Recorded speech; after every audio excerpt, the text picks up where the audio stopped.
Лайк басады, Құдай тағала лайк басқан саусағына құт береке берсін. Енді лайк баспағандарды ештеңе айтпай ақ қоямын, өздерің біліңдер. Ассалаумағалейкум, қалың елім қазағым. Ақтауда математика пәнінің мұғалімі балаларға қол жұмсады. Ата-аналар мектеп директорына шағымданған. Артынша математика пәнінің мұғалімі ауысқан. Себебі бар ақпарат бойынша ол Саясат Нұрбектің бір бұрынғы сыныптасы екен. Тебе говорю. Пусть так разговаривает. Я тебе говорю. Сядь!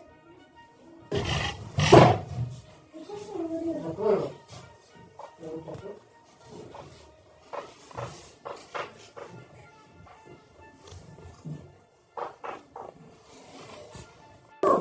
Если покажи тебе говорю. Какой про себя? Слушай, здесь дальше. Нет, сядь! Я вначале, потом лучше.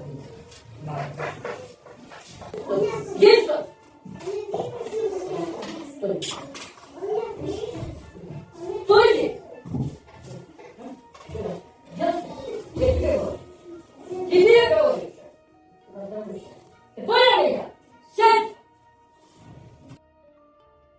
Бұл мұғалім балалармен жұмысын жалғастыруда. Оны жұмыстан шығарған жоқ. Ол тіпті директордың өтініші бойынша баланың ата-анасынан құлықсыз кешірім сұрады. Ол өзінің жөнсіз мінез, құлқы үшін кінәсін мойындамайды. Осыған ұқсас жанжалдар бұған дейін де мектептің басқа сыныптарында болған деп атап өтті ата-аналар. Маңғыстау облысының білім басқармасы мұғалім мен мектеп директорына бақылауды әлсіреткені үшін сөгіс жарияланғанын айтты.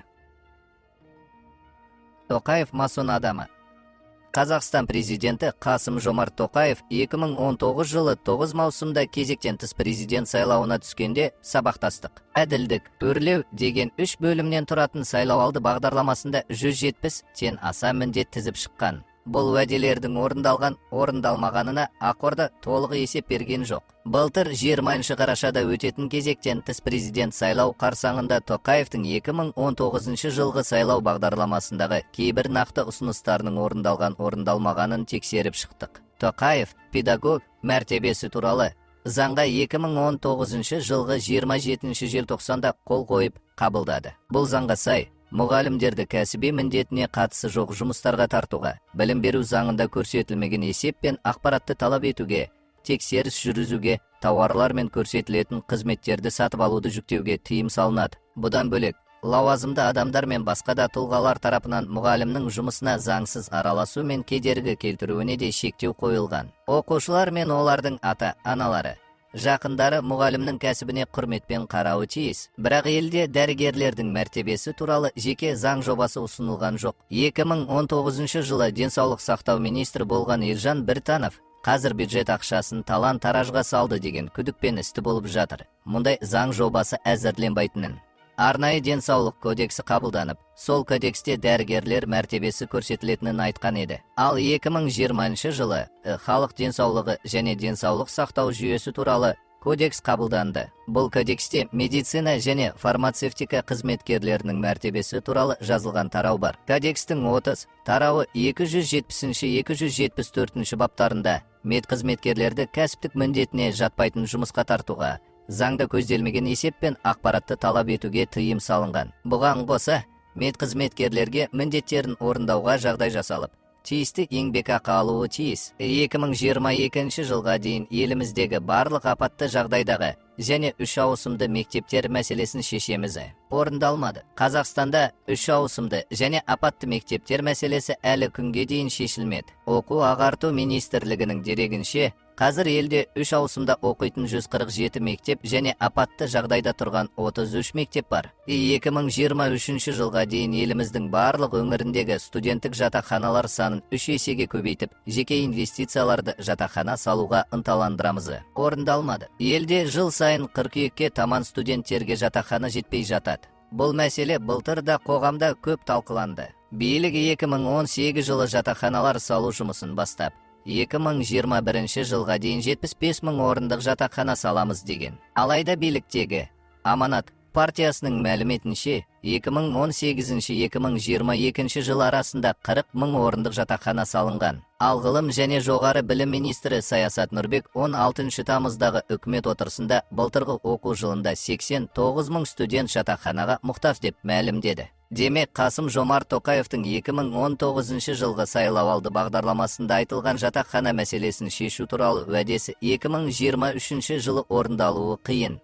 Себебі, бірнеше айда 100 000-ға жуық адамды жатақханамен қамту мүмкін емес. Орталық Қазақстанды Сарыарқа жобасы арқылы газдандырып, магистральды бөлігінің құрылысын 2019 жылы аяқтаймыз. Орындалды. Орталық және солтүстік өңірлерді газбен қамту бұрынғы президент Нұрсұлтан Назарбаевтың бастамасы. Құрылысы 4 кезеңнен тұрады. Жоспар бойынша бірінші бөлігі 2018 жылғы қарашада басталып, 2019 жылдың аяғында бітуге тиіс болған. Оған бюджеттен 267 миллиард теңге бөлінді. Ал 2019 жылы қарашада Тоқаев Астананы түтін басатынын, сол үшін шетелдіктерден ұялып жүргенін айтып, Сарыарқа жобасының құрылысы жайлы ескерту жасады. 2019 жылы желтоқсанда Сарыарқа жобасы аясында Қызылорда Жезқазған Қарағанды Теміртау Астана бағытындағы газ құбырының құрылысы бітті. Бұл туралы билікшіл медиалар президенттің сабақтастық, әділдік, өрлеу атты сайлауалды бағдарламасының арқасында газ құбыры пайдалануға берілді деп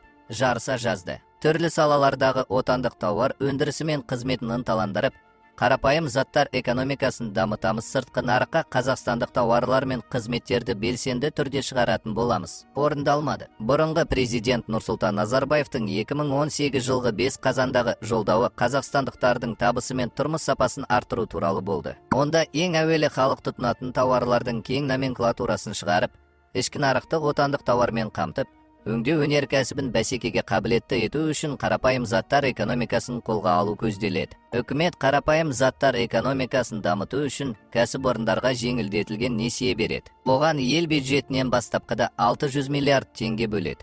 Кейін ол 1 триллион теңгеге ұлғайды. Бірақ республика бюджетіне аудит жүргізетін есеп комитеті 2021 жылғы бюджет қаржысын жұмсау бойынша есебінде үкімет бизнесті қолдаймын деп, нарық қатынастары мен экономикадағы бәсекенің дамуын қолдан тежеп отыр. Бизнесті қолдауға бағытталған мемлекеттік шаралар жүйелі әрі тиімді атқарылмай жатыр. Мемлекеттік бюджеттен берілетін жеңілдетілген кредитті бизнес субъектілерінің бәрі емес, тек бір бөлігі ғана иемденіп келеді деп мәлімдеді. Мысалы, қарапайым заттар экономикасына бөлінген жеңілдетілген несиенің 25% мақсатты жұмсалмаған. Ал негізінде ол қаржы халық тұтынатын тауарлар өндірісіне жұмсалуы керек еді.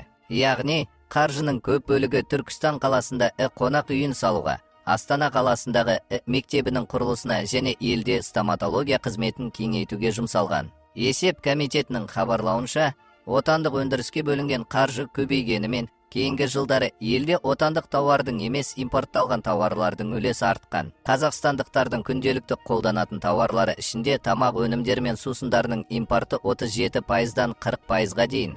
Жеңіл өнеркәсіпте тоқыма, киім, былғары және аяқ киім 88%-дан 90%-ға дейін. Жиһаз өнеркәсібінде 63%-дан 65%-ға дейін артқан. Жастар ел тірегі арнайы әлеуметтік жобасы іске қосылды. 180 мемлекеттік колледжді жаңғыртып, сұранысқа ие мамандықтар бойынша мамандар дайындауда заманауи оқыту бағдарламасын енгіземіз. Жартылай орындалды. Жастар ел тірегі ұлттық жобасы аясында 2019-2021 жылдары 20 жоғары оқу орны мен 180 колледж жаңғыртылуы, заманауи оқу жабдықтарын қою, оқу бағдарламасын жаңарту керек еді. Алайда есеп комитетінің мәліметінше 20 жоғары оқу орындары жаңғыртылмаған, ал 180 колледж модернизациядан өткен.